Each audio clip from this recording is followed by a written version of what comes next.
بسم اللہ الرحمن الرحیم۔ پاکستان کے مستقبل کے بارے میں کہہ رہے ہیں غزوہ ہند کا بھی کوئی تذکرہ ملتا ہے۔ دیکھیں غزوہ ہند کے بارے میں حدیث ہے کہ نبی صلی اللہ علیہ وسلم نے فرمایا عصابتان من امتی احرزہم اللہ من النار، میری امت کے دو گروہ ایسے ہیں جن کو اللہ جہنم کی آگ سے بچائے گا، عصابۃ تغزو الہند وعصابۃ تکون مع عیسی ابن مریم، ایک وہ جماعت جو ہندوستان پہ حملہ کرے گی اور ایک وہ جماعت جو حضرت عیسیٰ کے ساتھ مل کے لڑائی کرے گی۔ اس سے بھی پتہ چلتا ہے حضرت عیسیٰ نے آنا ہے، اور غامدی صاحب جو کہتے ہیں کہ نہیں آنا، ان کا نظریہ غلط ہے۔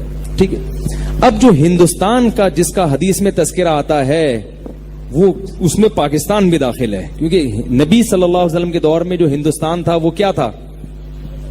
پاکستان میں۔ تو جو پہلا فریق جس نے ہندوستان پہ حملہ کیا محمد ابن قاسم تھا، جس نے جو ہندوستان میں سندھ کے راستے سے آیا اور پورے ہندوستان میں اسلام پھیلانے کا ذکر، اس نے اسلام پھیلانے کا ذریعہ، وہ تو 100% اس حدیث میں داخل ہیں، کیونکہ وہ لوگ تھے جنہوں نے ہند پہ حملہ کیا تھا، جس میں پاکستان بھی تھا، کہ پاکستان پہ بھی اٹیک کیا تھا انہوں نے۔ اس وقت جو تھے نا، یعنی سب یہاں ہندو اور وہ دوسرے مذاہب رہا کرتے تھے، تو وہ اٹیک کر کے آئے اور اس کے ساتھ مجاہدین آئے اور پورے ہندوستان پہ آہستہ آہستہ ان کی اولادیں قابض ہو گئی۔ اس کے بعد جتنے اٹیک ہو رہے ہیں وہ اس حدیث میں داخل ہیں یا نہیں ہیں، اس کے بارے میں حدیث خاموش ہے۔ اب علماء کی آراء ہیں، اجتہادی آراء ہیں۔ بعض علماء کہتے ہیں نہیں، جب بھی ہندوستان پر حملہ ہوگا تو وہ اس میں داخل ہے، بعض کہتے ہیں اس میں داخل نہیں ہے۔ تو ہمارے پاس کوئی اس بارے میں صریح حدیث موجود نہیں ہے، اور ویسے پاکستان کا فیوچر میں ہندوستان پہ اٹیک کا کوئی پروگرام ہے نہیں۔ اب یہ وہ دور نہیں ہے کہ ملک پر اتنے آرام سے اٹیک کر لیں۔ دونوں ایٹمی طاقت ہیں، ایٹم بم کھیلنا، انڈوں سے کھیل سکتے ہو، تم مجھے انڈا مارو میں تمہیں انڈا مارتا ہوں۔ برسات میں کھیلتے ہیں نا لوگ، ٹماٹروں سے کھیلتے، تم مجھے ٹماٹر مار۔ اب یہ نہیں ہوتا کہ تم مجھے ایٹم بم مارو اور میں تجھے اٹھا کے بم ماروں۔ دونوں ایٹمی طاقت ہیں، دونوں یہ غلطی کبھی نہیں کرتے۔ اب جو جنگیں ہوتی ہیں وہ سرد جنگ ہوتی ہے، معاشی لحاظ سے اندر کھوکھلا کر دو، اندر تحریکیں کھڑی کرو کہ یہ ٹوٹ جائیں۔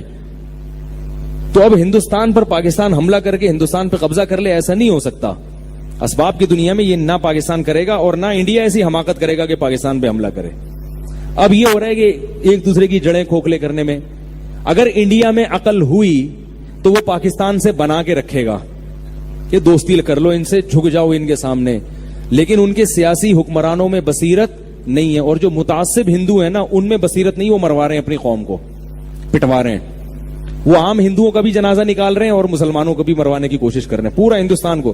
تو اب پاکستان اور ہندوستان کی جو جنگ ہوگی اگر ہوئی تو اس پر ہوگی کہ کون کس ملک کو توڑنے میں کامیاب۔ پاکستان تو انشاءاللہ ٹوٹنے کی، کیونکہ جتنی بڑی بڑی کوششیں ہونی تھی ہو گئی ہیں۔ آپ کو پتا ہے ایک دفعہ یہ ہمارے جو جنرل، ابھی کیا نام ہے یار، جنرل راحیل جو ہے نا، جب یہ سعودی عرب گیا تو سعودی عرب کے بادشاہ نے کہا یار ہمارے ملک میں اتنے فساد ہو رہے ہیں، یعنی ادھر سے ایک میزائل وہاں سے آ رہا ہے، ایک ادھر سے یوں آ رہا ہے میزائل، اور یہ ہو رہا ہے، آپ پریشان ہیں۔ تو راحیل شریف نے کہا کہ تم لوگوں نے بھی پریشانی دیکھی نہیں ہے، ایک بم وہاں پھٹ گیا، ایک وہ ہو گیا، یہ تو ہمارے بائیں ہاتھ کا کھیل ہے۔ ہمارے ہاں جو ہم نے پریشانیاں دیکھی ہیں، ادھر 1000 کلومیٹر پہ انڈیا اتنی بڑی پاور وہ بیٹھا ہوا ہے، ادھر پورے 1000 کلومیٹر پہ امریکہ بیٹھا ہوا ہے افغانستان میں، اور انڈیا کو بھی بٹھایا ہوا اس نے، اور پھر ادھر صوبہ سرحد میں اندر سے تحریکیں چل رہی ہیں، ادھر سندھ میں، ادھر بلوچستان میں، اور ادھر کراچی میں۔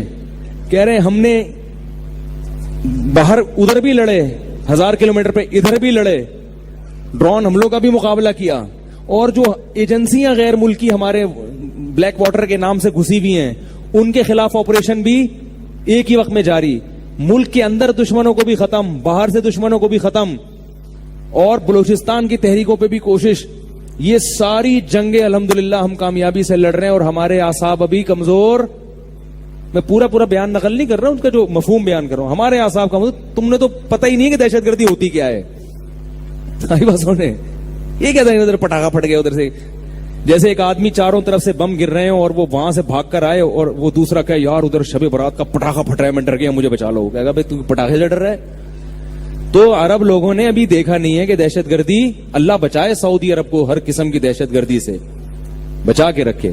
تو پاکستان نے بہت سارے محاذوں پہ جنگ لڑی ہے اور الحمدللہ اب کامیابی کی طرف جا رہا ہے۔ تو اب الحمدللہ کوئی ایسی سازش پاکستان کے خلاف اللہ کی رحمت سے پوری امید ہے مستقبل میں نہیں ہو سکتی جو پاکستان کو توڑ دے، اب نہیں ہو سکتی انشاءاللہ۔ تو اب جو ہے نا انڈیا پاکستان کا کچھ نہیں بگاڑ سکتا، اور میں نے بتایا آپ کو پاکستان نے اب تمیز سے بات کرنا۔ آپ نے دیکھا جنرل مشرف کا بھی بیان سنا ہے، ایک انڈیا کے ایک اینکر نے کچھ الٹی سیدھی باتیں کی کہ ایکوادر بن رہا ہے، پاکستان چائنا کا غلام بن رہا ہے اور یہ ہو رہا ہے، تو وہ کیسا جواب دیا ہے۔ چند سال پہلے تک پاکستان آرمی کا کوئی ریٹائر آفیسر اس طرح سے انڈیا سے بات نہیں کر رہا تھا، یہ سٹائل نہیں تھا۔ اب پاکستان کی ٹون الحمدللہ، بھائی جب آپ محلے کے دادا بنتے ہو تو آپ کی ٹون چینج ہو جاتی ہے۔ میں نے ایک واقعہ بتایا، ایک آدمی گیا، وہ چاقو نکال کے کسی سے کہہ رہے جیب میں جو کچھ ہے نکال دے،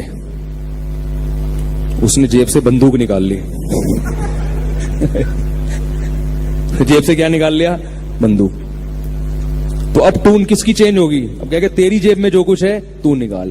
تو ابھی تک انڈیا پاکستان کو اس طرح کی باتیں کر رہا تھا، پاکستان بیچارہ تھوڑا سا سہما، کیونکہ پاکستان کے اپنے مسائل تھے، ادھر افغانستان میں مسائل، ادھر اندرونی مسائل، ہر طرف سے اندر خفیہ ایجنسیاں گھسی ہوئی ہیں، تو پاکستان تھوڑا گھبرا رہا تھا۔